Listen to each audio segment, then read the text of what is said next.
अस्सलाम वालेकुम my YouTube family. आज फिर नया दिन और आज की नई प्रॉब्लम्स। आप देख रहे हैं कि आज मेरा घर कैसे फैला हुआ होता है। मेरा घर हमेशा ही ऐसे फैला होता है। मेरे 3 छोटे छोटे बच्चे हैं।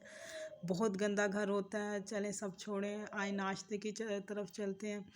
आज बच्चे ज़िद कर रहे थे कि मम्मा नान खाने, और महीने के आखिरी दिन बहुत मुश्किल होता है मैनेज करना। बजट 30,000 रुपये में बड़ा मुश्किल होता है, लेकिन फिर क्या करें। बच्चों को तो नहीं पता ना कि आपकी जेब में पैसे हैं।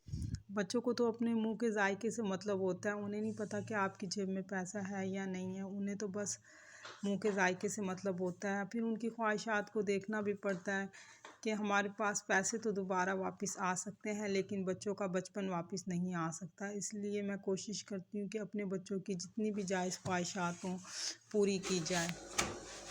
सभी माँ बाप यही चाहते हैं कि अपने बच्चों की ख्वाहिशात पूरी की जाए। जैसे कि एक फ़कीर भी है ना, तो पूरा दिन भीख किसके लिए मांगते हैं? अपने बच्चों के लिए। खुद चाहे दाल रोटी जो मर्ज़ी खा ले, लेकिन अपने बच्चे को जो सबसे अच्छा खाना होगा ना, वो घर जाके अपने बच्चों को खिलाएगा। नाश्ता तैयार करने के बाद इसके बाद मैंने अपना घर भी साफ़ करना है। और मेरा घर बहुत ज़्यादा बिखरा हुआ होता है, बहुत ज़्यादा।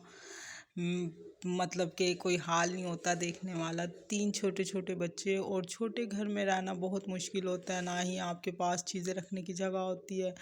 बड़े मुश्किल हालात होते हैं, और इस हालात में ना औरत बड़ी चिड़चिड़ी हो जाती है, लेकिन उसको समझने वाला कोई नहीं होता। गुस्सा करने से भी कोई फ़ायदा नहीं होता, क्योंकि आपको कोई भी समझने वाला नहीं होता। जब आप घर में ये मसले मसाइल मियाँ से डिस्कस करते हैं, तो आपकी लड़ाई झगड़े और घर का माहौल और ज़्यादा ख़राब होता है। इसके बाद मेरा माहौल और ख़राब हो जाता है। यहाँ पे बस आप सब्र कर सकते हैं और अपने आप को के दिमाग से ही काम ले सकते हैं, वरना लोग तो तमाशा देखने के लिए तैयार रहते हैं। हाँ, छोटे घर में बहुत मसले मसाइल होते हैं। जैसे कि मेरे 3 छोटे बच्चे हैं, तो हर चीज़ फैली हुई होती है। यही मेरा एंट्री गेट से पहला कमरा है। इसके बाद यही मतलब इसे आप लॉन्ड्री एरिया कह सकते हैं। इधर ही चीज़ें रखने की जगह, इधर ही से मैंने गुज़र के किचन में जाना है, तो बहुत मुश्किल होती है। ये है मेरी वॉशिंग मशीन, इसे आप लॉन्ड्री एरिया भी कह सकते हैं। इसे मैं कुछ इस तरह से साफ़ करती हूँ, बहुत बिखरा हुआ होता है। मशीन को साफ़ करने के बाद इसके ऊपर मैं कुर्सी वगैरह रख देती हूँ। मसला तो बहुत होता है, लेकिन फिर यही बात है ना कि अल्लाह का शुक्र अदा करने के अलावा और कुछ भी नहीं है मेरे पास। बहुत शुक्र है, अल्लाह का करम है कि अपने सर पे अपनी छत तो है ना। कुछ लोगों के पास तो ये भी नहीं है।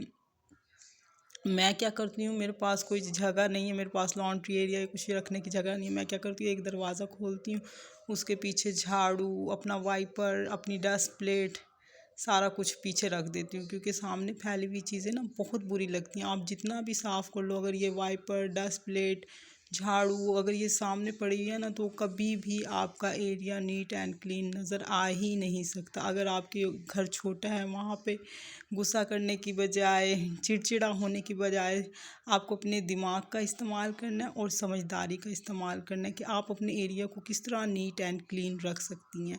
मैं क्या करती हूँ, ये सारी चीज़ें रखने के बाद दरवाज़ा इस तरह बंद कर देती हूँ, और मेरा जो गुज़रने वाला रास्ता है वो भी साफ़ हो जाता है। ये कुर्सी रखने की कहीं जगह नहीं है, तो मैं इसे मशीन के ऊपर रख देती हूँ। और इसके बाद सफाई होने के बाद मेरा कमरा और गुज़रने की जगह कुछ इस तरह से नज़र आती है। ये जो मैंने मैट है ना, ये मैंने लंडे से लिया था 50 रुपये का। इससे यह है कि ना बच्चे जो है ना, वो मट्टी बड़ी फैलाते हैं। इससे यह है कि ना ज़रा मेरे घर का ना फर्श ज़रा साफ़ रहता है, नीट एंड क्लीन रहता है। मुझे तो मेरा ये छोटा सा घर बहुत अच्छा लगता है। प्लीज़ आप मेरे चैनल को लाइक करें, शेयर करें, सब्सक्राइब करें। मैं रोज़ाना बहुत मेहनत से वीडियोस बनाती हूँ, लेकिन जब कोई व्यूज़ नहीं आता ना, फिर मैं बहुत ज़्यादा परेशान हो जाती हूँ। अल्लाह हाफ़िज़।